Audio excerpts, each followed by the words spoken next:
तो जैसा कि पता है कि हम लोग का क्लास 12th का सेकेंड टर्म का एग्ज़ाम पेपर निकल चुका है, मॉडल सेट।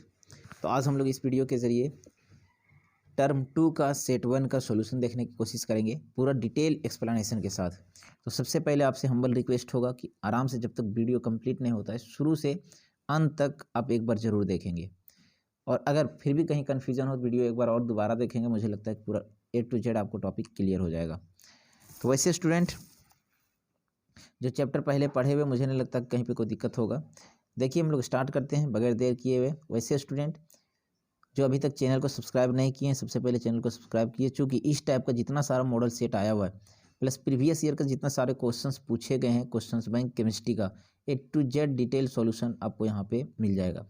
तो चलिए हम लोग स्टार्ट करते हैं। है ना, सबसे पहले सेक्शन 1। आपको पता है कि क्लास 12th का इस बार 5 क्वेश्चंस आपको पूछे जाने हैं। टोटल 7 क्वेश्चंस आपको दिया रहेगा, जिसमें से 5 ही क्वेश्चंस आपको बनाना रहेगा और प्रत्येक क्वेश्चन 1-1 नंबर का रहेगा। पहला क्वेश्चन हम लोग देख पा रहे हैं, सेक्शन 1 का वेरी शॉर्ट आंसर टाइप का क्वेश्चन है। इसमें से पहला क्वेश्चन दिया, what is the unit of first order rate constant. कहने का मतलब रेट कांस्टेंट, जिसको हम केमिकल काइनेटिक्स का ये क्वेश्चन है, रेट कांस्टेंट के का यूनिट बोल रहा है फर्स्ट ऑर्डर रिएक्शन के लिए। तो इसका जो यूनिट होगा पर सेकेंड होगा, है ना। फर्स्ट ऑर्डर रिएक्शन के लिए रेट कांस्टेंट के का यूनिट पर सेकेंड होता है। आपको ये भी पता होगा कि जीरो ऑर्डर रिएक्शन के लिए इसका यूनिट क्या होता है। मैं आपको बता दूं कि जीरो ऑर्डर रिएक्शन की अगर पूछे तो इसका यूनिट जो होता है मोल, है ना, मोल पर लीटर पर सेकेंड, मोल पर लीटर पर सेकेंड, है ना। यही अगर फर्स्ट ऑर्डर रिएक्शन की बात बोलेंगे तो इसका यूनिट होता है पर सेकेंड, ओनली पर सेकेंड। अगर क्वेश्चंस बोले सेकेंड ऑर्डर रिएक्शन की बात, तो सेकेंड ऑर्डर रिएक्शन में करना कुछ नहीं है, पर सेकेंड इसमें भी होता है, और मोल टू दी पावर -1 और लीटर टू दी पावर +1, ये आपका सेकेंड ऑर्डर रिएक्शन का यूनिट होगा। अगर बाय द वे क्वेश्चन हम लोग थर्ड ऑर्डर रिएक्शन की बात करेंगे तो यहाँ पे आपका थर्ड ऑर्डर रिएक्शन हो जाएगा, करना कुछ नहीं, पर सेकेंड सब में होता है, मोल टू दी पावर -2 और litre to the power +2। Means अगर यहाँ थर्ड बोलेगा तो यहाँ -2 और लीटर टू दी पावर +2 और पर सेकेंड हमेशा होगा। इसी तरह से अगर फोर्थ ऑर्डर रिएक्शन की अगर क्वेश्चन पूछे तो यहाँ पे भी आपका पर सेकेंड होगा, मोल टू दी पावर -3 होगा और लीटर टू दी पावर +3 होगा। तो खैर हमको यहाँ जो क्वेश्चंस पूछ रहा है, वो क्वेश्चंस पूछ रहा है what right down the unit of first order rate constant. First order के लिए क्या होगा, इसका आंसर पर सेकेंड। नेक्स्ट क्वेश्चंस की अगर बात करें, state and example emulsion. Questions दिया हुआ अगला दूसरा नंबर क्वेश्चंस, इमल्सन क्या होता है। तो आपको पता है ना कि इमल्सन जो होता है ये कोलाइडल सोल है। एक तरह से इमल्सन क्या होता है, कोलाइडल सोल होता है। सरफेस केमिस्ट्री का ये क्वेश्चन है।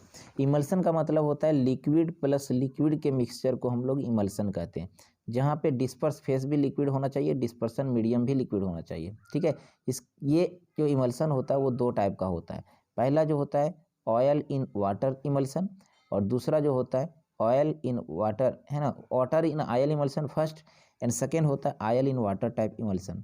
इसका एग्जांपल की अगर हम बात करें तो बटर इसका एग्जांपल होगा, और इसका एग्जांपल की अगर हम बात करें तो मिल्क इसका एग्जांपल होगा। मिल्क में क्या होता है, आयल कम अमाउंट में प्रेजेंट होता है और वाटर ज़्यादा होता है, और बटर में क्या होता है, वाटर कम होता है और क्या होता है, ऑयल तेलीय मटेरियल ज़्यादा होता है। जबकि वाटर रहे या ऑयल रहे या फिर वाटर रहे, दोनों लिक्विड है, लिक्विड के मिक्सचर को हम लोग कहते हैं इमल्सन, ठीक है। तो इमल्सन क्या होता है, तो इमल्सन एक कोलाइडल सोल है जो लिक्विड और लिक्विड मिक्सचर होता है।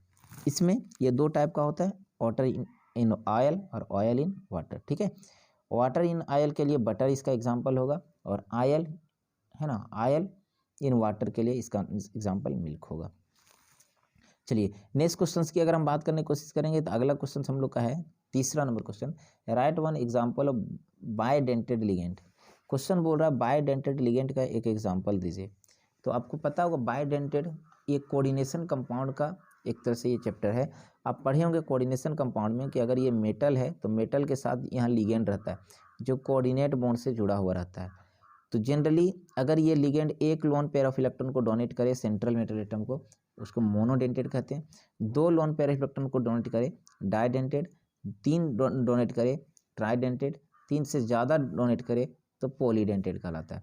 जिसमें से आपको पता होगा पहला मोनोडेंटेड, है ना, डाइडेंटेड जो होगा इथाइलिन डाइमीन, है ना, इथाइलिन डाइमीन। आपको पता होगा ऑक्सलेट आयन, ये भी आपका डाइडेंटेड लिगेंड है ना।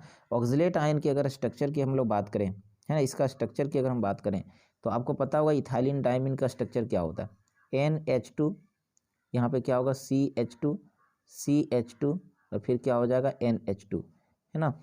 एक लोन पेयर यहाँ पे है, एक लोन पेयर इसके पास है, तो 2 लोन पेयर इसके पास डोनेट कर सकता है, और इसी की शॉर्ट फॉर्म में हम लोग EN कहते हैं, ethylene diamine. This is called डाइडेंटेड ligand, ठीक है। इसी टाइप का होता है हम लोग का ऑक्सलेट आयन। ऑक्सलेट आयन का भी स्ट्रक्चर कुछ इस टाइप का होता है। ऑक्सलेट आयन को हम लोग OX कहते हैं, इसका फार्मूला होता है C2O4 माइनस माइनस, ठीक है। इसका मतलब COO पर माइनस और COO पर माइनस, एक लोन पेयर ये डोनेट करेगा, एक लोन पेयर ये डोनेट करेगा, तो इसको डाइडेंटेड लिगेंड कहते हैं। क्वेश्चन बोल रहा है right one example of bidentate ligand, कोई एक एग्जाम्पल दीजिए, या तो ऑक्सोलेट आयन दीजिए या फिर इथाइलिन डायमीन दीजिए, ठीक है। चलिए नेक्स्ट क्वेश्चन की ओर हम लोग बढ़ते हैं बगैर देर किए हुए। अगला क्वेश्चन दिया हुआ है 3रा number question, write down the for 4th number question, write the IPC name of the given compound. IPC नाम लिखना है, तो सिंपल क्वेश्चन है। IPC में हम लोग क्या करते हैं, सबसे पहले लॉन्गेस्ट चेन चूज करते हैं। तो यहाँ देखिए ये 1 कार्बन है, 2 कार्बन है, 3 कार्बन है ना, सॉरी 1 कार्बन 2 कार्बन 3 कार्बन है। यहाँ देखिए 1 कार्बन 2 कार्बन 3 कार्बन है, 1 2 3, और यहाँ पे एमीन है, तो इसका IPC नाम होगा 2, है ना, 2। यहाँ पे इसका IPC नाम होगा 3 कार्बन को हम लोग लिखते हैं प्रोपेन, है ना, प्रोपेन, और 2 पर क्या होगा एमीन, प्रोपेन 2 एमीन, ठीक है। 5 नंबर क्वेश्चन की अगर हम बात करें, right down the name of the sugar present in DNA। तो DNA में जो शुगर प्रेजेंट होता है ना, आपको पता है कि DNA RNA इसमें जो प्रेजेंट होता है, नाइट्रोजन बेस पाया जाता है, शुगर पाया जाता है, फॉस्फेट पाया जाता है।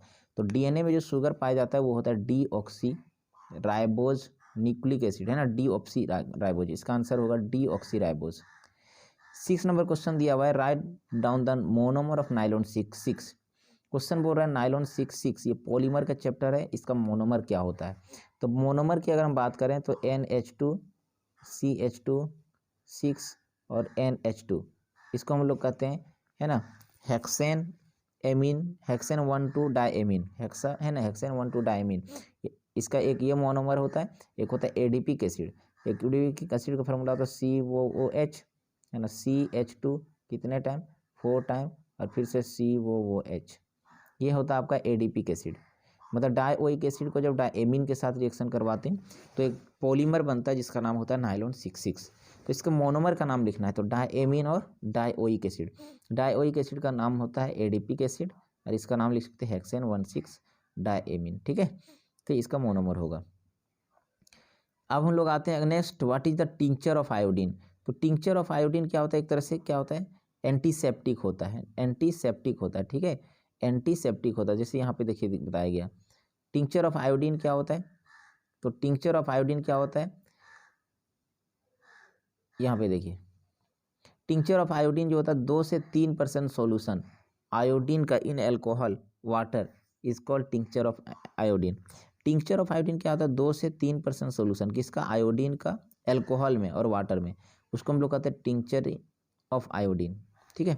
इसका यूज़ कहाँ पे करते हैं भाई, ये एक तरह से एंटीसेप्टिक होता है, अगर कहीं जख्म हो गया, कट फट गया, तो हम लोग क्या करते हैं, इसका यूज़ करते हैं, tincture of iodine.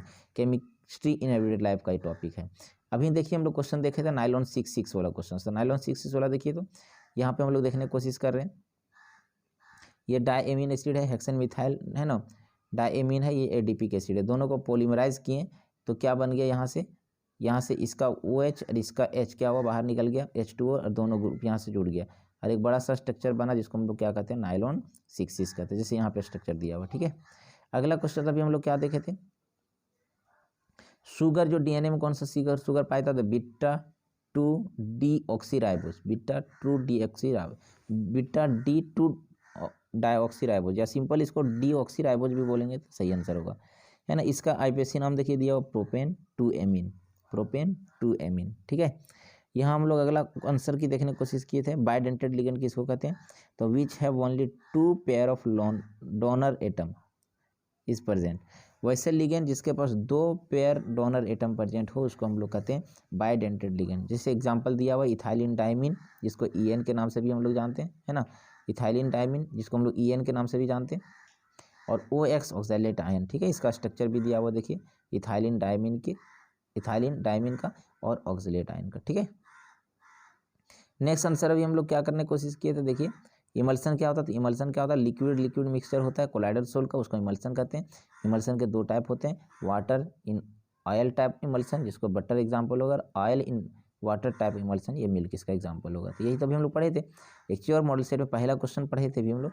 Zero order reaction का यूनिट क्या होगा, तो मोल पर लीटर पर सेकेंड होता है, जो अभी हम निकाले थे, ठीक है। फर्स्ट ऑर्डर के लिए पर सेकेंड, सेकेंड ऑर्डर के लिए पर second mole to the power -1 litre to the power +1, और थर्ड ऑर्डर के लिए पर second mole to the power -2 litre to the power +2। तो ये था हम लोग का मॉडल सेट 1 का क्वेश्चन, ठीक है, सेक्शन ए का क्वेश्चन। अगर आगे हम लोग बढ़ने की कोशिश करते हैं सेक्शन बी में। आपको पता है कि सेक्शन बी जो है 3 नंबर का क्वेश्चन पूछेगा और 5 क्वेश्चन पूछेगा, टोटल 15 नंबर का क्वेश्चन सेक्शन बी से क्वेश्चन पूछने जा रहे हैं, ठीक है। तो उसी के बारे में हम लोग चर्चा करने जा रहे हैं। देखिए सेक्शन बी जो होगा शॉर्ट आंसर टाइप क्वेश्चन होगा, 3 नंबर का क्वेश्चन इसमें रहेगा, और प्रत्येक 3 नंबर क्वेश्चन में आपको जो सो बनाना रहेगा 5 क्वेश्चन, 15 नंबर यहीं से बनेगा। पहला क्वेश्चन दिया हुआ है, a reaction is of second order, एक केमिकल काइनेटिक्स का न्यूमेरिकल प्रॉब्लम है। एक रिएक्शन जो है वो सेकेंड ऑर्डर काइनेटिक्स है, सेकेंड ऑर्डर रिएक्शन है, ठीक है। Represent a reactant, how is the rate constant is affected if concentration of the reactant is double and reduce to half. Question देखिए, क्वेश्चन बोल रहा है एक रिएक्शन है, जिससे एक रिएक्टेंट है, रिएक्टेंट कन्वर्ट हो जा रहा है प्रोडक्ट में, और ये जो रेट ऑफ रिएक्शन है ये सेकेंड ऑर्डर रिएक्शन है। तो क्वेश्चन बोल रहा है कि अगर रिएक्टेंट का कंसंट्रेशन एक बार हम लोग डबल कर दें तो रेट कांस्टेंट पर क्या फ़र्क पड़ेगा, या फिर है ना क्या इसका रेट ऑफ रिएक्शन पर असर पड़ेगा, या फिर इसके कंसंट्रेशन को अगर हम लोग आधा कर दें, हाफ कर दें, तो इसके प्रोडक्ट पर रेट ऑफ रिएक्शन पर क्या असर पड़ेगा। चलिए इसको हम लोग एक्सप्लेनेशन करते हैं, है ना, सॉल्यूशन के साथ। देखिए यहाँ पे अभी हम लोग सॉल्यूशन 8 नंबर का सॉल्यूशन दे रहे हैं। हम लोग मान लेते हैं लेट एक्स एक रिएक्टेंट है ना, और ये रिएक्टेंट आपको कन्वर्ट हो रहा है वाई में, प्रोडक्ट बन रहा है। अकॉर्डिंग टू क्वेश्चन हम लोग को बता रहा है कि ये सेकेंड ऑर्डर रिएक्शन है, मतलब आर जो होगा वो directly proportional to concentration of x to the power 2 होगा, और r is directly proportional to concentration of x to the power क्या होगा 2 होगा। जहाँ प्रोपोर्शनलिटी सिंबल हटेगा तो क्या होगा, के आ जाएगा, मीन्स आर बराबर के into x to the power 2। ये क्वेश्चन बोल रहा है कि सेकेंड ऑर्डर रिएक्शन है, यहाँ तक कोई दिक्कत नहीं होना चाहिए। आगे क्वेश्चन बोल रहा है कि जब कंसंट्रेशन क्या किया जाता है, डबल कर दिया जाता है, तो क्या बनेगा। जब कंसंट्रेशन हम लोग को डबल हो जाएगा तो क्या होगा, ये आर को हम लोग मान लिए आर डैश, कंसंट्रेशन डबल हो जाएगा, आर डैश बराबर के इंटू एक्स था तो डबल हो जाएगा 2x का पावर 2 हो जाएगा, है ना। इसको हम लोग समीकरण 2 मान लिए। अब समीकरण 2 को समीकरण 1 से डिवाइड करते हैं, देखते हैं क्या चेंज आता है।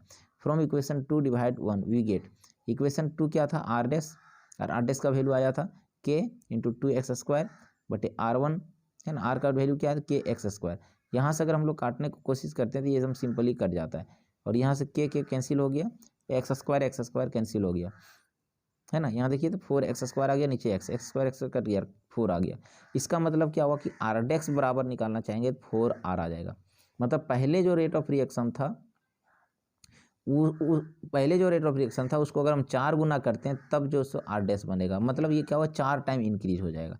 इसका रेट ऑफ रिएक्शन क्या होता है, 4 टाइम इंक्रीज हो जाएगा। इसी टाइप का अगर हम बात करने की कोशिश करें, दूसरा क्वेश्चन दिया है कि जब कंसंट्रेशन को हम लोग रिड्यूस कर देते हैं हाफ, कंसंट्रेशन को हम लोग आधा कर देते तो क्या होता है। तो फिर से वही हाल, हम लोग मान लेते हैं आर डबल डैश मान लिए बराबर के इंटू पहले कंसंट्रेशन एक्स था, अब हम लोग आधा कर दिए तो क्या हो गया, x/2 हो गया, है ना। x/2 का होल स्क्वायर सेकेंड ऑर्डर है। अब इसको एलसीएम किया तो आर डेक्स बराबर के इंटू x²/4 आ गया, इक्वेशन 3 आ गया। अब इस इक्वेशन 3 को हम लोग डिवाइड कर देते हैं इक्वेशन 1 से, और देखते हैं रिजल्ट क्या होता है, ठीक है। इसको अगर हम लोग डिवाइड करते हैं तो क्या बन जाता है, देखिए यहाँ पे वही है ना। अगर हम लोग इसको क्या करते हैं, डिवाइड करते हैं तो क्या बनता है, देखिए यहाँ पे इक्वेशन 3 को 1 से डिवाइड करते हैं तो क्या बन जाता है, थोड़ा सा समझने की कोशिश करेंगे।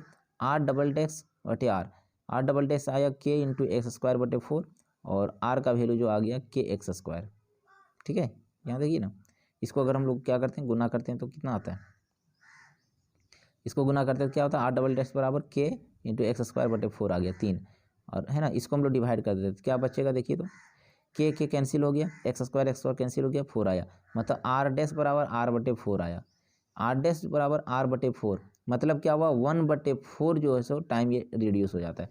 अगर कंसंट्रेशन आधा हम लोग इसको घटाते हैं तो इसका रेट ऑफ रिएक्शन क्या होता है, उसका 4 गुना जो है सो कम हो जाता है। ठीक है, सिंपल सा क्वेश्चन था इसको, है ना। आप इसको सॉल्व करेंगे। नेक्स्ट क्वेश्चन हम लोग का देखिए, यहाँ पे पहला क्वेश्चन था ये, है ना, न्यूमेरिकल का पहला क्वेश्चन था। अगला क्वेश्चन दिया हुआ, write down the difference between physisorption and chemisorption. तो फिजिजॉर्प्शन और केमिजॉर्प्शन क्या होता है, ये सरफेस केमिस्ट्री का क्वेश्चन है जो पढ़ा रहे थे उसमें, इसको इंपॉर्टेंट पढ़ाए भी थे, इंपॉर्टेंट लिखाए भी है, बहुत ज़्यादा इंपॉर्टेंट है ये। फिजिजॉर्प्शन और केमिजॉर्प्शन क्या होता है, तो सिंपल सी बात, फिजिजॉर्प्शन का मतलब होता है फिजिकल एडजॉर्प्शन और केमिजॉर्प्शन का मतलब होता है केमिकल एडजॉर्प्शन। दोनों में डिफरेंस पूछा हुआ है। हम इसको सिंपल वे में समझाने की कोशिश करते हैं। जैसे मान लेते हैं ये सरफेस है और यहाँ पे एक सरफेस है, यहाँ पे कोई लिक्विड का मॉलिक्यूल आया बैठा, है ना, weak and van der Waals force of attraction के द्वारा, तो इसको कहते हैं फिजिकल एडजॉर्प्शन। और यहाँ पे अगर कोई मेटल है या कोई रिएक्टिव सरफेस है, इस पर लिक्विड या डस्ट का पार्टिकल आया बैठा, लेकिन स्ट्रॉन्ग इंटरमोलिकुलर फोर्स से बैठ गया, तो क्या हुआ, ये केमिकल एडजॉर्प्शन हो गया। जैसे मान लेते हैं लोहा था, लोहा में जंग लग गया, तो यहाँ पे एक तरह से केमिकल एडजॉर्प्शन हो गया। यहाँ पे एक नया चीज़ बन गया, लेकिन इसमें फिर से एक लिक्विड का मॉलिक्यूल को लोहे के सरफेस पर बैठा था या कोई लकड़ी पे, हीट हुआ, सन आया, सनलाइट के प्रेजेंस में क्या हुआ, धूप पड़ा, ये उड़ गया, तो ये फिजिकल एडजॉर्प्शन था, जा रहा है, आ रहा है, जा रहा है, जा रहा है। लेकिन यहाँ एक बार अगर बन गया तो फिर से ये नया चीज़ बन जाएगा, फिर से ये रिवर्स नहीं होगा। मीन्स ये रिवर्सिबल होगा तो ये इरिवर्सिबल होगा। इसमें weak and van der Waals force of attraction से दोनों आपस में जुड़ा रहेगा, इसलिए ये हट जाएगा। लेकिन इसमें strong intermolecular force of attraction से जुड़ा रहेगा, इसलिए हटाना चाहेंगे तो नहीं हटेगा। एक चीज़ और कि इसमें मल्टी मोलिकुलर लेयर बैठ सकता है, लेकिन इसमें क्या होता है, यूनी मोलिकुलर लेयर बनता है। ये था, दोनों में जनरली इसका डिफरेंस होता है। तो हम लोग यहाँ देखने की कोशिश करेंगे फर्स्ट डिफरेंस। पहला डिफरेंस क्या दिया हुआ है कि the force acting in this case is weak and van der Waals कमजोर होता है, लेकिन इसमें the force acting in this case are strong intermolecular force of attraction के द्वारा जुड़ा रहता है। दूसरा क्या बताएं, it is a reversible process, physisorption reversible होता है और ये जो होता है इरिवर्सिबल प्रोसेस होता है। तीसरा क्या बताएं, it forms multi molecular layer, ये बहुत ज़्यादा लेयर क्या बना सकता है, और इट फॉर्म्स यूनिमोलिकुलर लेयर, ये सिर्फ और सिर्फ एक लेयर को बनाता है। अगला क्वेश्चन क्या दिया हुआ है, it decreases with increase in temperature. जैसे मान लेते हैं कोई लिक्विड का मॉलिक्यूल यहाँ पे बैठा हुआ है, तो लिक्विड का मॉलिक्यूल अगर बैठा हुआ तो इसको टेम्परेचर देंगे तो क्या होगा, ये एडजॉर्प्शन जो हुआ था वो हट जाएगा। लेकिन यहाँ पे क्या होता है, जब टेम्परेचर को बढ़ाएंगे तो केमिकल रिएक्शन थोड़ा और फास्ट हो जाएगा। तो टेम्परेचर बढ़ाने से फिजिकल एडजॉर्प्शन कम हो जाएगा, लेकिन केमिकल एडजॉर्प्शन टेम्परेचर बढ़ाने के साथ भी एडजॉर्प्शन, केमिकल एडजॉर्प्शन ज़्यादा होगा, केमिकल रिएक्शन ज़्यादा होगा। तो ये था डिफरेंस बिटवीन फिजिजॉर्प्शन और केमिजॉर्प्शन के बीच में। देखिए नेक्स्ट क्वेश्चंस की अगर हम बात करने की कोशिश करें तो अगला क्वेश्चंस यहाँ पे दिया हुआ 3rd number questions coordination compound का क्वेश्चन है, जिसमें क्वेश्चन बोल रहा है right down the IUPAC name of the following compound. सबका हमको आईपीएसी नाम लिखना डियर, और इसका आईपीएसी नाम अगर लिखने की कोशिश करेंगे तो सबसे पहले हम लोग किसका नाम लिखते हैं, तो सबसे पहले लिगेंड का, फर्स्ट काउंटर आयन का नाम लिखते हैं। फर्स्ट काउंटर आयन है ही नहीं, तो इसके बाद हम लोग लिगेंड का नाम लिखते हैं। 6 लिगेंड है, 6 है, तो क्या हो जाएगा, हेक्सा एमीन, क्या हो जाएगा, हेक्सा एमीन। और तुरंत हम लोग क्या लिखते हैं, सेंट्रल मेटल एटम का नाम, तो क्या लिखेंगे, कोबाल्ट, क्या लिखेंगे, कोबाल्ट, है ना। और इसका ऑक्सीडेशन स्टेट कितना होगा, निकल जाएगा 3, और लास्ट में क्या लिखते हैं, क्लोराइड। ये पहला का आंसर है। दूसरा का अगर हम लोग आंसर की बात करें तो दूसरा क्वेश्चन भी तुम्हारा एकदम आसान है। सबसे पहले क्या लिखते हैं, एक्वा, काउंटर आयन क्या है, एक्वा, पानी को एक्वा कहते हैं, क्लोरीन को क्लोराइडो कहते हैं। तो दूसरा का अगर आंसर हम बात करें तो टेट्रा एक्वा हो जाएगा, है ना, क्या हो जाएगा, tetra aqua, tetra aqua, tetra aqua. उसके बाद क्या होगा, डाई क्लोराइडो, क्या हो जाएगा, डाई क्लोराइडो, क्लोराइडो, डाई क्लोराइडो। उसके बाद क्या हो जाएगा, सेंट्रल मेटल एटम के लिए क्या लिखेंगे, क्रोमियम, क्या लिखेंगे, क्रोमियम। इसका ऑक्सीडेशन नंबर लिखेंगे कितना, तो 3 हो जाएगा। लास्ट में चूंकि पॉजिटिव दे दिया इसलिए लास्ट में क्या लिखेंगे, आयन लिखेंगे, ठीक है। अच्छा अगर फोर्थ की अगर बात करें, सबसे लास्ट वाला का नाम बताने की कोशिश करें तो एकदम आसान क्वेश्चन है। सबसे पहले काउंटर आयन का नाम लिखते हैं, फर्स्ट काउंटर आयन पोटासियम, सबसे पहले लिखेंगे पोटासियम। उसके बाद क्या लिखेंगे, हेक्सा, हेक्सा साइनाइडो, है ना, साइनाइडो। और लास्ट में देखिए तो ये प्लस है तो इधर क्या होगा, माइनस होगा, इसका मतलब इसका नाम क्या हो जाएगा, फिरेट, क्या हो जाएगा, फिरेट। और लास्ट में ऑक्सीडेशन नंबर कितना होगा, 2। जो बच्चे कोऑर्डिनेशन कंपाउंड नहीं देखें, इसका एक स्पेशल वीडियो अपलोड कर दिए हैं, आप उसको जरूर देख लेंगे ताकि आपको कोई दिक्कत ना होगा, ठीक है। इसका आंसर इस तरह से बनेगा, बहुत ईजी चैप्टर है कोऑर्डिनेशन कंपाउंड। 10वां का हम लोग यहाँ पे आंसर भी दे दिए हैं, आप देख सकते हैं, थोड़ा मैच कर सकते हैं अपना सोल्यूशन से। देखिए 10th नंबर क्वेश्चन का आपका आंसर भी यहाँ पे दिया हुआ, अब इसको मैच कर सकते हैं, ठीक है। पहला का दिया हुआ हेक्साएमीन कोबाल्ट 3 क्लोराइड। सेकेंड में क्वेश्चन दिया हुआ tetra aqua die क्लोराइडो chromium 3 ion. और थर्ड का दिया हुआ पोटासियम हेक्सासाइनाइडोफिरेट 2। ठीक है, ये 10 नंबर क्वेश्चन था। नेक्स्ट अगर हम बात करें तो 11th नंबर क्वेश्चन क्या दिया हुआ देखिए यहाँ पे 11th नंबर क्वेश्चन जो है सो आपको क्वेश्चन क्या दिया हुआ है, कंप्लीट द फॉलोइंग रिएक्शन, आपको रिएक्शन को कंप्लीट करना। देखिए क्वेश्चन बोल रहा प्रेडिक्ट द प्रोडक्ट, मतलब इस प्रोडक्ट में क्या बनेगा उसके बारे में आपको बताना है। प्रेडिक्ट द प्रोडक्ट क्या बनेगा इसके बारे में बताना है, कंप्लीट करना है। पहला क्वेश्चन देखिए कितना आसान दिया हुआ है, दिया हुआ C6H5COO, CHO को हम इसको लिख सकते हैं CHO भी, है ना, इसको हम लोग CHO भी लिख सकते हैं। बुक में आपको CHO दिया था, इसको लिख सकते हैं, चूंकि एल्डिहाइड ग्रुप है इसको अलग करके लिख सकते हैं आसानी से बनाने के लिए। और ये क्या है, semi carbazide, NH2 NHCO NH2 semi carbazide करता है। अब इसका क्या होगा, 2 हाइड्रोजन इसका एक ऑक्सीजन मिलकर के क्या होगा, वाटर बाहर निकल जाएगा, और वाटर बाहर निकलेगा तो कहा जाता है इसको सेमी कार्बाजोन बन जाएगा। ये फिनाइल है, फिनाइल में अगर एल्डिहाइड जुड़ेगा तो बेंजल डिहाइड, तो ये बेंजल डिहाइड को जब सेमी कार्बाजाइड के साथ रिएक्शन करवाते हैं, है ना, तो क्या बन जाता है, यहाँ से H2O बाहर निकल जाएगा और क्या बन जाएगा, सेमी कार्बाजोन बनेगा। एल्डिहाइड कीटोन कार्बोक्सिलिक एसिड का ही क्वेश्चन है। ठीक है, तो यहाँ देखिए तो फिनाइल बन गया और वहाँ से क्या होगा, वाटर बाहर निकल गया और ये कार्बन ऑक्सीजन के साथ डबल बॉन्ड बन गया। और इसको ये पहले था बेंजाइल, तो बेंजाइल सेमी कार्बाजोन बन गया। ये था बेंजाइल, बेंजाइल ये सेमी कार्बाजाइड के साथ रिएक्शन करेंगे और वाटर यहाँ से निकलेगा तो बन जाएगा बेंजाइल सेमी कार्बाजोन और दोनों जुड़ जाएगा।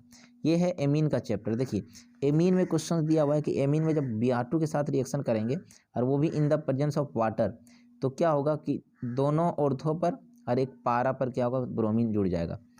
और क्या होगा, जहाँ जुड़ेगा वहाँ का H हटेगा सो, और ब्रोमीन मिल करके क्या होगा, HBr यहाँ से बाहर निकल जाएगा। 3HBr क्या होगा, यहाँ से बाहर निकल जाएगा।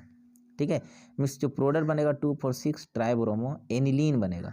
यहाँ सवाल उठता है कि यहाँ पे 1 ब्रोमीन 2 ब्रोमीन 3 ब्रोमीन और 3 ब्रोमीन 6 ब्रोमीन कहाँ से आया, तो यहाँ इसका बैलेंस कर देंगे 3Br2 के साथ। नेक्स्ट क्वेश्चन दिया हुआ है सी क्वेश्चन दिया हुआ है, इसको कहते हैं थैलिक एसिड।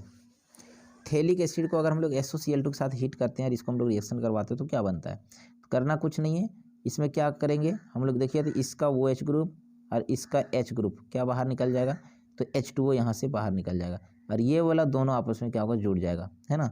तो यहाँ पे देखिए जुड़ गया CO के साथ ये वाला, और इसको कहते हैं थैलिक एनहाइड्राइड। अगर कोई मॉलिक्यूल से वाटर मॉलिक्यूल अगर निकल जाए तो जो प्रोडक्ट बनता है उसको कहते हैं एनहाइड्राइड। तो ये था थैलिक एसिड, इसका OH और इसका H बाहर निकल गया तो H2O बाहर निकल गया, तो अब जो बना वो बन गया थैलिक एनहाइड्राइड। ठीक है, ये बहुत इंपॉर्टेंट टॉपिक है जो एल्डिहाइड कीटोन कार्बोक्सिलिक एसिड का, स्पेशली कार्बोक्सिलिक एसिड का टॉपिक है। चलिए थोड़ा सा हम लोग और भी आगे बढ़ते हैं। 11 नंबर क्वेश्चन ये था। अगला क्वेश्चन की अगर हम बात करें 12 number question, 12th number question बोला हुआ है how are the carbohydrate classified, illustrate with example. ये है आपका बायोमोलिक्यूल का चैप्टर का। तो बायोमोलिक्यूल में क्या होता है, तो कहा जाता है कार्बोहाइड्रेट किसको कहते हैं, आपको पता है कि कार्बोहाइड्रेट एक बायोमोलिक्यूल होता है।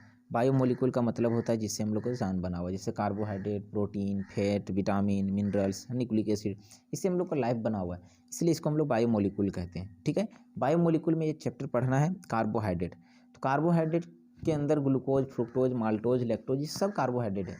जनरली कार्बोहाइड्रेट में कार्बन होते हैं, हाइड्रोजन होते हैं और ऑक्सीजन होते हैं। मीन्स कार्बन होते हैं और हाइड्रेट होते हैं, हाइड्रेट को वाटर कहते हैं, उसको कार्बोहाइड्रेट कहते हैं, है ना। कार्बोहाइड्रेट का मतलब ये होता है कि जिसमें कार्बन हो प्लस हाइड्रेट हो, हाइड्रेट का मतलब वाटर हो, उसको कार्बोहाइड्रेट कहते हैं। या फिर कार्बन हो, हाइड्रोजन हो, ऑक्सीजन हो, उसको हम लोग क्या कहते हैं, कार्बोहाइड्रेट कहते हैं। ठीक है, जनरली वही यहाँ पे लिखें कि which are made by carbon and hydrate water molecule, उसको कार्बोहाइड्रेट कहते हैं। और इसका क्लासिफिकेशन जनरली हम लोग 2 आधार पर करेंगे। पहला जो होता है टेस्ट के आधार पर और दूसरा जो होता है हाइड्रोलाइसिस के आधार पर। ठीक है, अगर हम बात करें यहाँ पे टेस्ट के आधार पर, तो कार्बोहाइड्रेट को टेस्ट के आधार पर 2 टाइप में बांटा गया है। First is sugar and second is non sugar. Sugar का मतलब ये होता है शुगर से मीठा, जो टेस्ट में मीठा लगे प्लस पानी में घोलें तो घुल जाए, उसको हम लोग शुगर कहते हैं। और एक होता है नॉन शुगर। नॉन शुगर का मतलब होता है कि जो टेस्ट में स्वीटलेस लगे, मीठा नहीं लगे, और पानी में घोलेंगे तो इनसोल्यूबल हो, पानी में नहीं घुलता हो, उसको हम लोग कहते हैं नॉन शुगर। ठीक है, ये टेस्ट के आधार पर कार्बोहाइड्रेट को 2 टाइप में बांटे। शुगर के अंदर एग्जाम्पल आएगा ग्लूकोज, है ना, फ्रुक्टोज, माल्टोज, तो ये सब चीज़ क्या होता है, शुगर होता है। ये किसी को भी हम लोग देखते हैं तो ये सब बहुत ज़्यादा मीठा लगेगा, बहुत ज़्यादा मीठा लगेगा।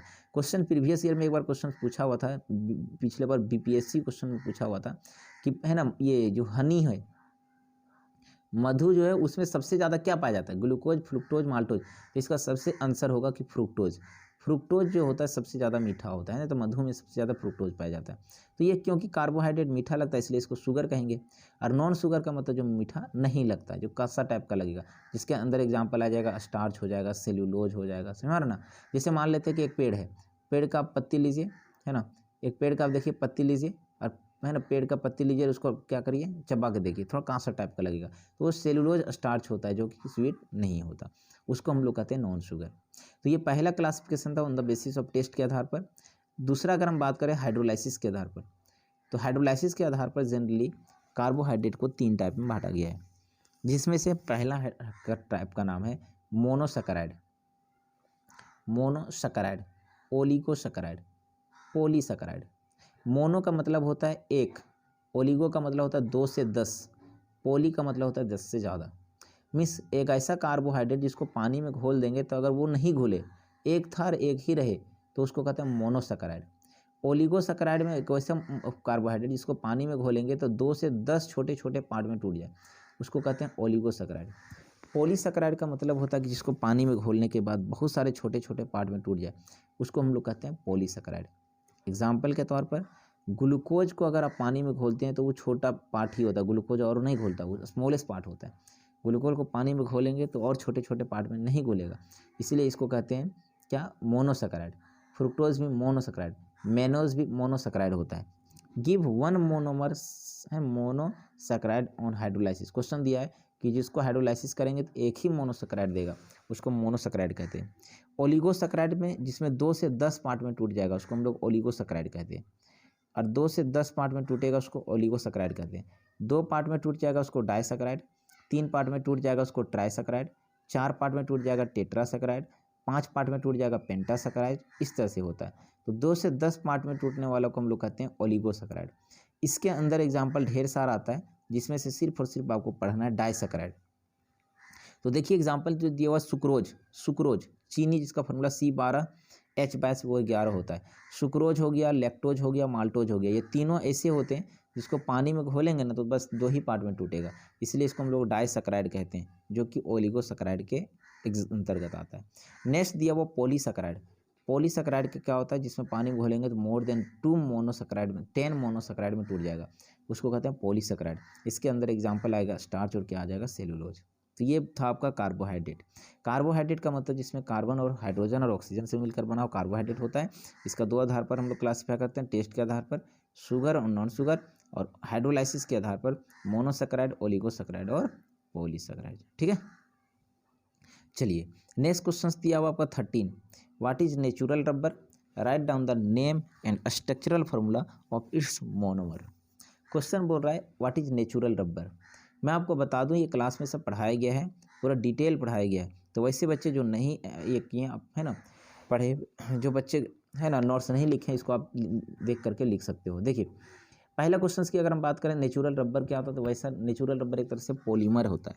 ये पॉलीमर क्लास का, पॉलीमर लेसन का क्वेश्चन है।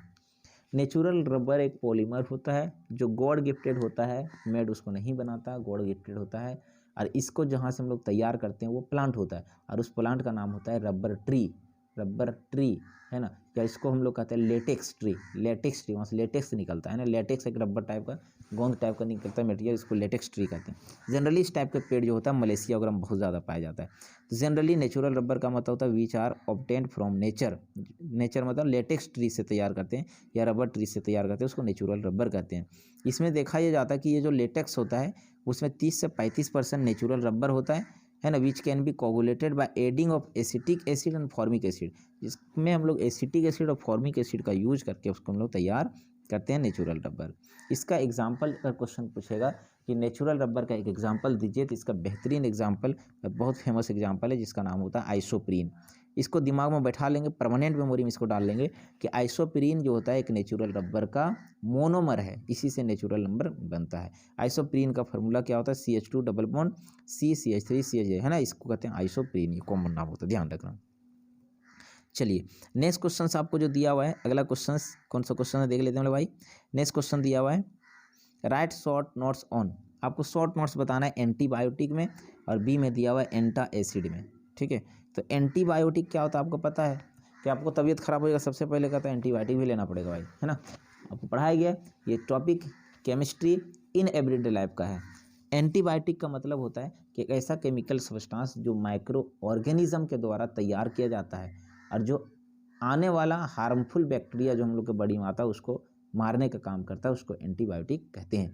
वही आप बताएं कि एंटीबायोटिक क्या होता है कि the chemical substance which are produce, जिसको तैयार किया जाता है माइक्रो ऑर्गेनिज्म के द्वारा या सिंथेसाइज करता है इन लैब, या तो लैब में भी इसको बनाते हैं, एंड विच आर यूज्ड, जिसका यूज करते हैं किल और इनहिबिट, मारने या भगाने के लिए growth of the other harmful micro organism is called antibiotic. बताएं कि एक ऐसा बैक्टीरिया जिसके द्वारा केमिकल्स को तैयार किया जाता है आने वाला और अदर हार्मफुल बैक्टीरिया को मारने के लिए, उसको हम लोग कहते हैं एंटीबायोटिक्स। हम लोग को बॉडी में भी बहुत सारे बैक्टीरिया होते हैं जो केमिकल को रिलीज करते रहते हैं, और वो केमिकल क्या करता है आने वाले बॉडी, है ना, आने वाले है ना जितना सारा बैक्टीरिया जो हम लोग को हार्मफुल पहुँचा सकता है हम लोग को बॉडी को, उसको मारने का काम करता है, तो उसको हम लोग कहते हैं एंटीबायोटिक।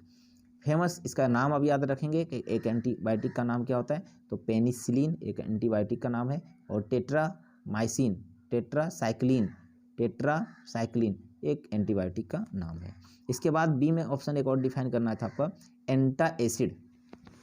अब एंटा एसिड क्या होता है, तो कोई बंदा मान लेते हैं कि बहुत ज़्यादा खा लिया, और जब खाना बहुत सारा खा लिया तो उसका पेट में पचाने के लिए, खाने के लिए हाइड्रोक्लोरिक एसिड रिलीज़ हुआ, और वो हाइड्रोक्लोरिक एसिड बहुत ज़्यादा रिलीज़ हो गया, तो उसके पेट में क्या हुआ भाई, पेन होने लगा, दर्द होने लगा, है ना। वो आया कि सर मेरे पेट में पेन हो रहा है। अब हम क्या किए, उसमें बेस दे दिए, जैसे बेकिंग सोडा उसको खिला दिए, या इनो पिला दिए, है ना। इनो बोल देते हैं, इनो पी लो, बेकिंग सोडा खा लो, या मिल्क ऑफ मैग्नीशिया जो है सो आप खा लीजिए। तो ये सब जो हम लोग खिला रहे हैं उसको वो बेस है, और उसका पेट में एसिड है, और एसिड बेस दोनों क्या होगा, मिलेगा, तो लास्ट में उसका पेट क्या होगा, न्यूट्रल हो जाएगा, है ना, ठीक हो जाएगा, पेन ठीक हो जाएगा। वाह क्या सर, बहुत अच्छा इलाज बताया, है ना। तो इसको कहते हैं एंटा एसिड, मतलब पेट में जो एसिड हो गया उसको हम लोग किससे ख़त्म कर सकते हैं, तो बेस से, और दोनों को जो हम लेंगे तो वो न्यूट्रल हो जाएगा, इसलिए इसको कहते हैं एंटा एसिड। और अगर मान लेते हैं पेट में बहुत ज़्यादा एसिड, है ना, रिलीज़ हो गया ताकि पेन होने लगा, तो इस टाइप का प्रोसेस को कहते हैं हाइपर एसिडिटी, और हाइपर एसिडिटी के कारण ही पेट में पेन होती है। अब उसमें हम लोग बेस को देंगे तो क्या करेगा, उसको न्यूट्रल कर देगा और पेन भी ठीक हो जाएगा। वही यहाँ डेफिनेशन लिखे, देखिए तो, the over production of acid in stomach, बहुत ज़्यादा एसिड का प्रोडक्शन हो जाना पेट में, causes in irritation and pain in the stomach, जिसके कारण क्या होता है, हम लोग पेट में पेन होने लगता है, जिसको हम लोग हाइपर एसिडिटी के नाम से जानते हैं, और इसको न्यूट्रलाइज करते हैं बाय बेस, इसको हम लोग बेस के द्वारा न्यूट्रलाइज करते हैं, जिसको हम लोग एंटा एसिड के नाम से जानते हैं।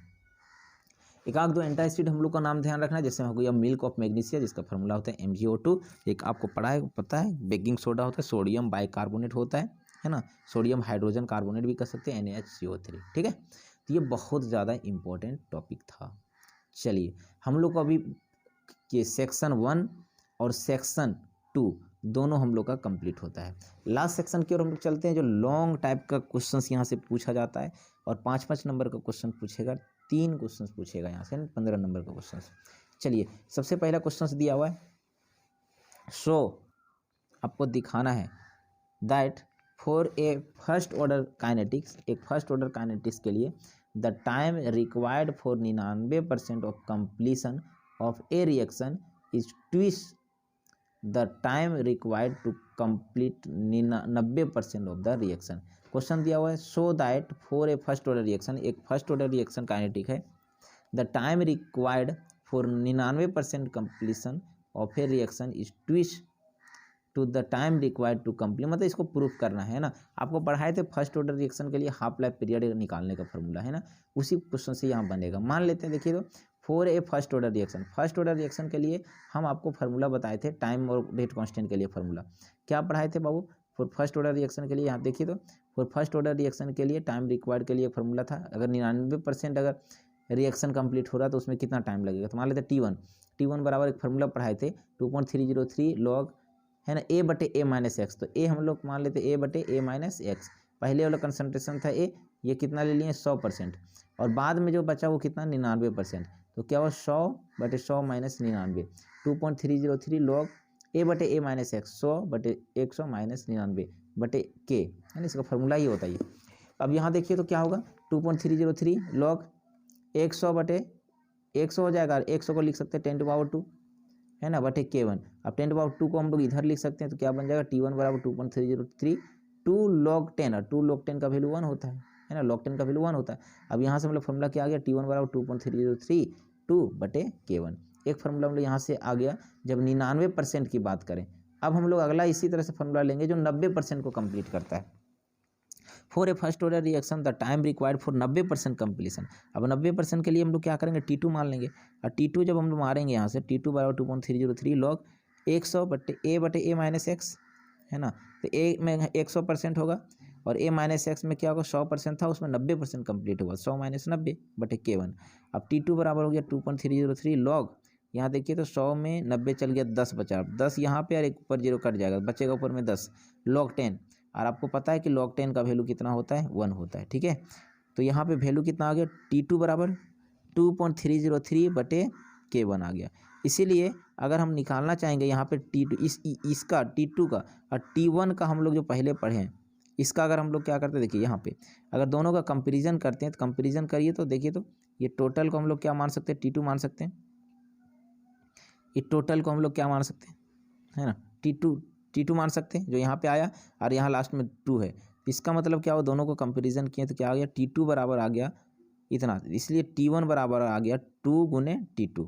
इसका मतलब क्या हुआ, हैंस इस प्रकार से हम लोग देखते हैं कि the time required 99% completion of first order reaction is to the time required for the completion of 90% of the reaction. मतलब ये प्रूफ करना था, समझ में आ रहा ना। तो ये था इंपॉर्टेंट टॉपिक जो आपको ध्यान रखना है। चलिए हम लोग नेक्स्ट क्वेश्चन की अगर हम बात करें तो अगला क्वेश्चन था 15 नंबर क्वेश्चन ये था, है ना। 16 नंबर क्वेश्चन क्या है, इसको भी हम लोग देख लेते हैं। 16 क्वेश्चन दिया हुआ है, discuss the general characteristic of group 17 element with reference to. मतलब ग्रुप 17 एलिमेंट किसको कहते हैं, हेलोजन फैमिली के एलिमेंट को डिस्कस करना है। हेलोजन फैमिली के बारे में आपको बताना है, जैसे फिर कल बाहर INT, इसके बारे में बताना है क्या, ऑक्सीडेशन स्टेट, कि उसका ऑक्सीडेशन स्टेट कितना होता है, आयोनाइजेशन इंथैल्पी किस तरह चेंज होता है, और इलेक्ट्रॉन गेन इंथैल्पी के बारे में आपको चर्चा करना है, ठीक है। चलिए हम लोग इसको स्टार्ट करते हैं 16 के बारे में। तो सबसे पहले मैं आपको बता दूं कि ऑक्सीडेशन स्टेट अगर हम फिर कल बाहर INT की बात करें तो आपको पता है कि फिर कल बाहर INT, है ना, इसकी अगर हम बात करें फ्लोरीन क्लोरीन ब्रोमीन का, तो फ्लोरीन का एटॉमिक नंबर 9 होता है, 2 और बाहर में कितना आ गया 7, मीन्स क्या होगा, वैलेंस इलेक्ट्रॉन 7 है, इसको 1 इलेक्ट्रॉन चाहिए ताकि ये स्टेबल हो जाएगा, मीन्स -1 ऑक्सीडेशन स्टेट शो करेगा। और नीचे अगर हम लोग आता है फ्लोरीन क्लोरीन ब्रोमीन आयोडीन, तो चूंकि इसमें D ब्लॉक एलिमेंट है तो और भी ये ऑक्सीडेशन स्टेट शो कर सकता है। ध्यान रखना कि फ्लोरीन एक ऐसा एटम होता है जिसके पास सिर्फ और सिर्फ -1 ऑक्सीडेशन स्टेट पॉसिबल है ना, -1 ही होता है, इसके सिवा इसके पास और कोई नहीं होता। बट अदर हेलोजन फैमिली में और भी ऑक्सीडेशन स्टेट शो करता है क्योंकि उसमें D ब्लॉक एलिमेंट प्रेजेंट होता है। वहीं यहाँ क्वेश्चन लिखे हैं, देखिए तो क्या लिखे हुए, थोड़ा इसको समझने की कोशिश करेंगे। देखिए क्वेश्चन दिया हुआ है कि all the halogen exhibit -1 oxidation state, सभी हेलोजन -1 ऑक्सीडेशन स्टेट शो करता है। हाउएवर जबकि क्लोरीन ब्रोमीन और आयोडीन एग्जिबिट दिखाता है +1 भी दिखाता है, +3 भी दिखाता है, +5 भी दिखाता है, +7 भी दिखाता है। The higher oxidation state chlorine का हो गया, ब्रोमीन का हो गया, है ना, या आयोडीन का हो गया, are release mainly when the halogen are in combination with high electronegative atom fluorine and oxidation. मतलब क्या होगा कि क्लोरीन ब्रोमीन आयोडीन और भी ऑक्सीडेशन स्टेट शो करेगा तब जब इसके पास कंबाइंड होगा मोर इलेक्ट्रोनेगेटिव फ्लोरीन और ऑक्सीजन एटम। क्योंकि फ्लोरीन एटम के पास D ऑर्बिटल नहीं होता, इसीलिए ये हमेशा -1 ऑक्सीडेशन स्टेट ही शो करता है, ये बात ध्यान रखना। ये P ब्लॉक एलिमेंट का हेलोजन फैमिली का एलिमेंट है। नेक्स्ट क्वेश्चन बोल रहा है हेलोजन फैमिली के आयोनाइजेशन इंथैल्पी के बारे में बताना है। आयोनाइजेशन इंथैल्पी का मतलब होता है कि कम से कम उतना एनर्जी आप दीजिए ताकि यहाँ से इलेक्ट्रॉन निकल जाए, उसको कहते हैं आयोनाइजेशन एनर्जी। तो ऊपर से नीचे आते तो क्या होता है, साइज हम लोग का बढ़ जाता है। साइज बढ़ने के कारण क्या होता है, इलेक्ट्रॉन को निकालना थोड़ा सा आसान हो जाता है। मीन्स क्या हुआ, इलेक्ट्रॉन आयोनाइजेशन इंथैल्पी का वैल्यू कम हो जाता है। तो वही यहाँ पे लिखे हुए कि the halogen have high ionisation enthalpy because they have little tendency to loss electron. क्योंकि इसके पास हेलोजन जितने सारे होते हैं, इसके पास क्या होता है, बाहर में 7 इलेक्ट्रॉन होता है, इसको और इलेक्ट्रॉन चाहिए, समझ रहा ना। तो अगर इसको लॉस करने की बात आए तो ये लॉस जल्दी नहीं करना चाहता है, क्योंकि इलेक्ट्रॉन लेने वाला होता है, तो लेने वाला होता है तो देना नहीं चाहेगा। वही बताएं कि the halogen have highest ionisation enthalpy. इसको अगर इलेक्ट्रॉन लॉस करवाना बहुत ज़्यादा एनर्जी देना होगा, क्योंकि they have little tendency to loss electron, क्योंकि ये लिटिल टेंडेंसी होता है लॉस ऑफ इलेक्ट्रॉन, इलेक्ट्रॉन को लॉस करना चाहता नहीं है। And greater amount of energy is required to remove from valence shell of halogen atom. इसीलिए कहा जाता है कि अगर चूंकि लेने वाला होता है एक इलेक्ट्रॉन चाहिए, लेकिन इससे अगर इलेक्ट्रॉन को निकालना है तो बहुत ज़्यादा एनर्जी का ज़रूरत पड़ेगा।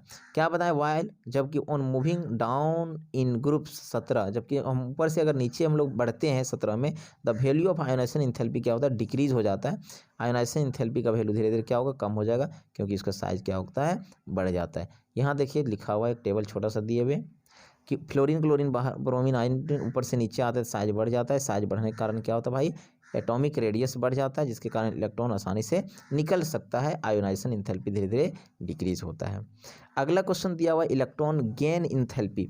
इलेक्ट्रॉन गेन एंथैल्पी का मतलब इलेक्ट्रॉन को लेने की टेंडेंसी, लेने की चाहत कह सकते हैं इसको, ठीक है। तो यहाँ क्वेश्चन क्या हुआ, इलेक्ट्रॉन गेन एंथैल्पी किसको कहते हैं, electron gain enthalpy of halogen decreases on moving down the group, but fluorine have an exceptionally lower gain enthalpy than chlorine due to much smallest size of fluorine ion, which causes greater inter electronic repulsion than chlorine ion. यहाँ देखिए क्या दिया हुआ, fluorine chlorine bromine iodine का सबका electron gain enthalpy का value यहाँ पे दिया हुआ है ना। यहाँ पे देखिए तो फ्लोरीन क्लोरीन ब्रोमीन आयोडीन का, फ्लोरीन का होता -228, क्लोरीन का थोड़ा सा क्या हुआ -349, इसका क्या हुआ -325, इसका 296 किलो जूल पर मोल इलेक्ट्रॉन गेन इंथैल्पी है। तो यहाँ हम लोग देखने की कोशिश करेंगे, जब ऊपर से नीचे आते हैं तो इलेक्ट्रॉन गेन इंथैल्पी धीरे धीरे क्या होता है भाई, 228 49 धीरे धीरे क्या होता है, ये बढ़ रहा है ना। लेकिन ध्यान रखिए कि यहाँ से अगर बात करें तो इसका इलेक्ट्रॉन गेन इंथैल्पी घट रहा है ऊपर से नीचे आने के बाद। लेकिन फ्लोरीन का क्या होना चाहिए, फ्लोरीन का क्या होता है, चूंकि इसके पास साइज बहुत छोटा होता है ना, इसलिए इसके इलेक्ट्रॉन की उतना ज़रूरत नहीं होता। तो सिंपल सी बात, ऊपर से नीचे अगर आएंगे तो इलेक्ट्रॉन गेन इंथैल्पी का वैल्यू धीरे धीरे क्या होगा, है ना, घटेगा। लेकिन क्या हुआ, फ्लोरीन का क्या होगा, सबसे कम होता है। इसलिए क्योंकि इसके पास क्या होता है, स्मॉलेस्ट साइज होता है, और स्मॉलेस्ट साइज होने के कारण इलेक्ट्रॉन के बीच में रिपल्सन होता है, ठीक है, ये बात ध्यान रखना। नेक्स्ट क्वेश्चन अगर आपको देने की कोशिश किया हुआ है तो ग्रुप 17 यहाँ क्वेश्चन दिया हुआ, देखिए अगला क्वेश्चन 17 नंबर क्वेश्चन बोल रहा है draw the structure of following compound. सभी कंपाउंड का स्ट्रक्चर को ड्राउ करना है। मैं आपको बता दूं, क्लास में भी हमने चर्चा किया था कि स्ट्रक्चर को ड्राउ करने के लिए कन्फर्म पूछा जाता है और आपको ध्यान रखना, ठीक है। पहला स्ट्रक्चर के दिया हुआ, पहला structure first structure XeF2 hybridisation से बेस्ट है। इसका हाइब्रिडाइजेशन की अगर हम बात करें, हाइब्रिडाइजेशन अगर हम निकालना चाहेंगे तो वैलेंस इलेक्ट्रॉन जेनॉन का कितना होगा 8, और मोनोवेलेंट कितना है 2, बटे कितना करते हैं हम लोग 2 करते हैं, 8 2 10 बटे 2 कितना हो गया 5। अब 5 आ गया, लेकिन इसके पास बॉन्ड पेयर 2 ही है, तो जिसके पास 2 बॉन्ड पेयर होगा जरूर 3 लोन पेयर होगा, और जिसके पास 2 बॉन्ड पेयर 3 लोन पेयर होगा इसका ज्योमेट्री क्या होता है, लीनियर होता है ना। तो लीनियर देखिए 2 बॉन्ड पेयर हो गया, 2 बॉन्ड पेयर हो गया जेनोन, और 3 लोन पेयर हो गया। हाइब्रिडेशन कितना होगा 5, sp3d हाइब्रिडेशन 5 होगा, है ना, sp3d मासिक बॉन्ड होगा, 2 bond pair 3 lone pair. Next दिया हुआ है SClO4। SClO4 का भी स्ट्रक्चर की अगर हम बात करें देखिए तो एक क्लोरीन कितना बॉन्ड बनाता है, 7 बॉन्ड बनाएगा। तो एक क्लोरीन देखिए 7 बॉन्ड बना लिया, 2 बॉन्ड इधर, 2 bond 4 bond, 2 bond 6 bond, 1 bond इधर 7 बॉन्ड बना लिया। और जितना ऑक्सीजन है 3 ऑक्सीजन दे दिए और 1 हाइड्रोजन के साथ मैच कर दिए, ये इसका स्ट्रक्चर होगा। नेक्स्ट क्वेश्चन BrF5, इसका भी हाइड्रोजन हम लोग निकाल सकते हैं सिंपल तरीका से, ठीक है। ब्रोमीन कितना होता है, वैलेंस इलेक्ट्रॉन 7, 5 मोनोवेलेंट एटम में बटे 2 से डिवाइड करो, 7 5 12 बटे 2 कितना हो गया 6। 6 की अगर हम बात करें तो इसके पास क्या होगा, बॉन्ड पेयर कितना है 5 ही है, इसका मतलब जरूर इसके पास 5 बॉन्ड पेयर होगा, है ना, 5 बॉन्ड पेयर होगा। और क्या होगा, 1 लोन पेयर होगा। जब 5 बॉन्ड पेयर 1 लोन पेयर होगा तो इसका ज्योमेट्री क्या होता है, स्क्वायर पिरामिड, यहाँ भी एफ होगा, ठीक है। तो 5 बॉन्ड पेयर 1 लोन पेयर, इसको कहते हैं स्क्वायर पिरामिडल। हाइब्रिडेशन क्या होगा, sp3d हाइब्रिडेशन होगा। 4 बॉन्ड पेयर क्या होगा, 5 बॉन्ड पेयर 1 लोन पेयर इसका, है ना। इसको सुधार लेंगे थोड़ा, ठीक है। नेक्स्ट दिया हुआ है H2SO4। तो H2SO4 का स्ट्रक्चर आपको आना चाहिए, ठीक है। सल्फर 6 बॉन्ड बनाता है, 6 बॉन्ड बना दीजिए, 2 ऑक्सीजन के साथ डबल बॉन्ड और 2 OH के साथ हाइड्रोजन, टेट्राहेड्रल इसका स्ट्रक्चर होगा। XeF2 इसका भी हम लोग क्या कर सकते हैं, वैलेंस बॉन्ड निकाल सकते हैं। जनरली ये सब ज्योमेट्री है ना, स्ट्रक्चर बॉन्ड एंगल है ना, ये सब क्लास में बताया गया है। XeO2 की बात करेंगे, इसका ज्योमेट्री क्या है, लीनियर है, 3 बॉन्ड पेयर है, 2 लोन पेयर है, टी शेप का है ज्योमेट्री है, और हाइब्रिडेशन क्या है, sp3d हाइब्रिडेशन है। अगला अगर हम बात करें तो अगला नेक्स्ट क्वेश्चन हम लोग को दिया हुआ है। नेक्स्ट क्वेश्चन अगर हम 18 नंबर क्वेश्चन की बात करें तो क्वेश्चन बोल रहा है शॉर्ट नोट्स लिखने बोल रहा है, right down the short notes of the following. Short notes लिखना है। फर्स्ट क्वेश्चन दिया है रोजनमंड रिएक्शन, अगला दिया फ्राइडल क्राफ्ट रिएक्शन, अगला दिया है अल्डोल कंडेंसेशन रिएक्शन। ठीक है, तो सबसे पहला दिया हुआ हम लोग को क्या, रोजनमंड रिएक्शन। रोजनमंड रिएक्शन क्या होता है, इसको आप जानने से पहले आप ध्यान रखना, पीडी प्लस BSO4 को रोजनमंड कैटालिस्ट कहते हैं। पीडी प्लस BSO4 को रोजनमंड कैटालिस्ट कहते हैं। जब भी हाइड्रोजन के साथ रिएक्शन करवाते हैं तो एसिड क्लोराइड को एल्डिहाइड में कन्वर्ट कर देता है, इसी को कहते हैं रोजनमंड कैटालिस्ट। जैसे यहाँ 2 हाइड्रोजन है तो एक हाइड्रोजन और एक Cl मिल करके HCl बाहर निकल जाएगा, और एक हाइड्रोजन जो बच गया वो यहाँ जुड़ जाएगा और बन जाएगा RCOH, मतलब एल्डिहाइड बन जाएगा। जब भी हम लोग एसिड क्लोराइड के साथ हाइड्रोजन को रोजनमंड कैटालिस्ट के साथ रिएक्शन करते हैं तो एल्डिहाइड बनता है, और इस टाइप के रिएक्शन को कहते हैं रोजनमंड कैटालिस्ट। वही यहाँ डेफिनेशन लिखें कि when acid chloride is treated with किसके साथ, हाइड्रोजन इन प्रेजेंस ऑफ का palladium plus catalyst, palladium plus BSO4 होगा कैटालिस्ट, जिसको हम लोग क्या करते हैं बेरियम सल्फेट के साथ उसको एक्टिव कराते हैं, और जो तुम्हारा फाइनल प्रोडक्ट बनता है एल्डिहाइड बनता है, इसको हम लोग कहते हैं रोजनमंड कैटालिस्ट कहते हैं। एल्डिहाइड कीटोन कार्बोक्सिलिक एसिड का ही क्वेश्चन है। नेक्स्ट क्वेश्चन दिया हुआ Friedl Crafts acylation reaction. Friedl Crafts acylation reaction आप अल्कोहल फिनोल ईथर में पढ़े हुए हैं, एल्कोहल में भी पढ़े हुए हैं। तो कहा जाता है कि जब भी एरोमेटिक कंपाउंड लेंगे जैसे बेंजीन और एसिड क्लोराइड लेंगे और इसको एनहाइड्रस AlCl3 के साथ रिएक्शन करवाएंगे तो इसका Cl और कहीं पे एक हाइड्रोजन यहाँ से हटेगा, HCl यहाँ से बाहर निकल जाएगा और ये टोटल COCH3 ग्रुप यहाँ पे जुड़ जाएगा। देखिए तो COCH3 ग्रुप यहाँ जुड़ गया और बेंजीन का डेरिवेटिव कंपाउंड ही बनता है, इसको हम लोग एसीटोफिनोन के नाम से भी जान रहे हैं, और इसी को कहते हैं फ्राइडल क्राफ्ट असाइलेशन रिएक्शन। वही बताएं कि when benzene is treated with an alkyl halide, acyl halide या एसिड क्लोराइड कर सकते हैं इन प्रेजेंस ऑफ कहाँ, anhydrous AlCl3 catalyst, then it forms alkyl benzene as product, और इसी को हम लोग कहते हैं Friedel Crafts acylation reaction. Next question जो एल्डिहाइड कीटोन कार्बोक्सिलिक एसिड का बड़ा फेमस क्वेश्चन है, aldol condensation reaction. Aldol condensation reaction, इसमें क्या होता है कि 2 एल्डिहाइड के मॉलिक्यूल को हम लोग रिएक्शन करवाते हैं, 2 एल्डिहाइड के मॉलिक्यूल को हम लोग रिएक्शन करवाते हैं, बट इसके पास एटलीस्ट कम से कम एक अल्फा हाइड्रोजन होना चाहिए। तो जब 2 एल्डिहाइड को हम लोग रिएक्शन करवाते हैं तो बीटा हाइड्रोक्सी एल्डिहाइड बनता है, और 2 कीटोन के साथ रिएक्शन करवाएंगे तो बीटा हाइड्रोक्सी कीटोन बनेगा, और इसी को हम लोग कहते हैं अल्डोल कंडेंसेशन रिएक्शन। जैसे यहाँ पे एक एल्डिहाइड ये, एक एल्डिहाइड ये, 2 एल्डिहाइड को रिएक्शन करवाएं तो बीटा हाइड्रोक्सी एल्डिहाइड बनेगा। देखो तो ये फंक्शनल ग्रुप है तो ये अल्फा हो जाएगा तो ये बीटा हो जाएगा, बीटा पर हाइड्रोक्सी है और टोटल का नाम क्या है एल्डिहाइड, क्योंकि CHO लगा हुआ है तो बीटा हाइड्रोक्सी एल्डिहाइड बना, और इसी को हम लोग कहते हैं अल्डोल कंडेंसेशन रिएक्शन।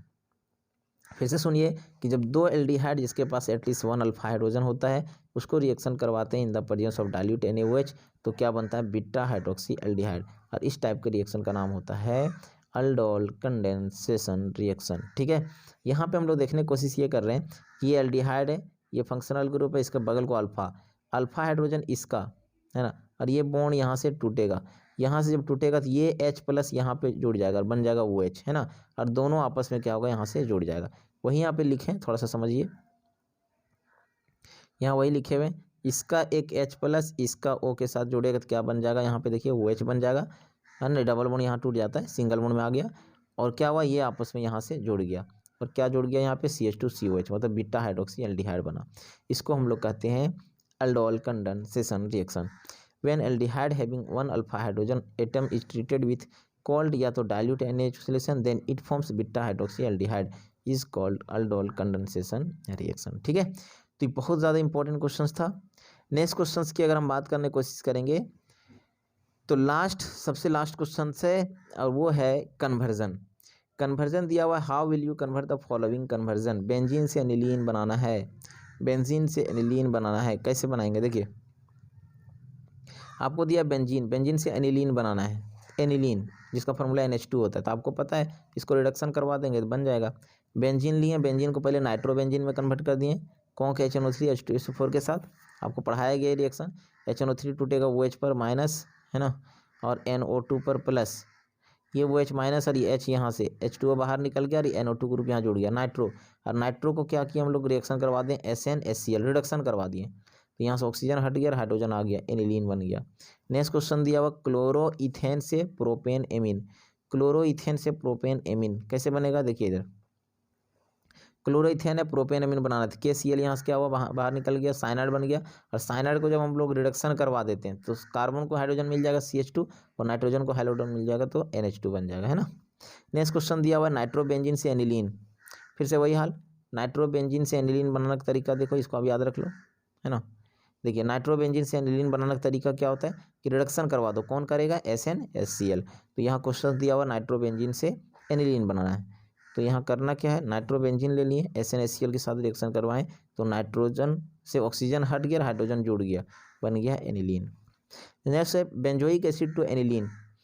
ये क्वेश्चन ध्यान रखेंगे, बेंजोइक एसिड से एनिलीन बनना है। बेंजोइक एसिड लिए, अमोनिया के साथ रिएक्शन करवाएं तो CONH2 बन गया, फिर से Br2 के साथ रिएक्शन करवाएं तो एनिलीन बन गया, जिसको हॉफमैन ब्रोमाइड डिग्रेडेशन रिएक्शन भी कहते हैं, ठीक है, Hoffmann bromide degradation. Next question दिया हुआ है एनिलीन से बेंजाइल अल्कोहल, एकदम आसान तरीका, देखिए एनिलीन से बेंजाइल अल्कोहल करने का तरीका, एनिलीन लिए, एनिलीन से BDC बनाने का तरीका बताएं, हेलोरिन्स में BDC बन गया, CuCl या KCl के साथ साइनोबेंजीन बना दिया, फिर से इसको हाइड्रोलाइसिस कर दिए, बेंजोइक एसिड बन गया। अब बेंजोइक एसिड को रिडक्शन करवा दो तो क्या बन जाएगा, एल्कोहल बन जाएगा। या इसका एक और तरीका है कि, है ना, आप सबसे पहले एनिलीन है, इसको BDC में कन्वर्ट कर दिया, BDC को क्या करो, डायरेक्ट BDC से बेंजीन तैयार करने का तरीका होता है, H3PO2 और वाटर के साथ रिएक्शन करवा दो, ये बेंजीन में कन्वर्ट हो जाएगा। अब फिर से बेंजीन को CH3Cl के साथ रिएक्शन करवा देंगे तो यहाँ से Cl और इसका H मिल करके HCl बाहर निकल जाएगा और बन जाएगा टॉल्विन। टॉल्विन को क्लोरीन के साथ रिएक्शन करवा दो, UV लाइट, तो बन जाएगा बेंजाइल क्लोराइड, और बेंजाइल क्लोराइड को एक्वस KOH के साथ रिएक्शन करवाएंगे तो KCl क्या होगा, बाहर निकल जाएगा, ये OH ग्रुप जुड़ जाएगा और बन जाएगा बेंजाइल अल्कोहल। तो ये था total complete chapter, complete solution. Last में एक वर्ड कहने को बनता है, कहा यह जाता है कि उन लोगों की उम्मीदों को कभी ना टूटने दें जिनके आखिरी उम्मीद आप ही हैं। डियर्स, आप उन लोगों की उम्मीदों को कभी ना टूटने दें जिनके आखिरी उम्मीद आप हो। तो इस वीडियो को मुझे लगता है कि आप शुरू से अंत तक देखे होंगे तो ज़रूर आपको कुछ ना कुछ समझ में आया होगा। एक बार वीडियो को और देख लेंगे ताकि ये टॉपिक पूरा परफेक्ट आपको कंप्लीट हो जाए। वैसे स्टूडेंट, किसी को कहीं को दिक्कत होगा कमेंट सेक्शन में ज़रूर कमेंट करेंगे, बट ये ध्यान रखना कि मॉडल सेट 1 क्वेश्चन है, अगर आप और भी आंसर शीट चाहिए तो आप कमेंट सेक्शन में ज़रूर कमेंट करेंगे, बाकी हम लोग और भी सेक्शन को कंप्लीट करेंगे। और वैसे स्टूडेंट जो लाइक है ना, सब्सक्राइब नहीं किए, आप लाइक शेयर और सब्सक्राइब करना ना भूलें। चलिए मिलते हैं हम लोग नए एपिसोड नए टॉपिक के साथ। आज हम लोग इतना ही क्लास को बेंड अप करते हैं। Thank you very much.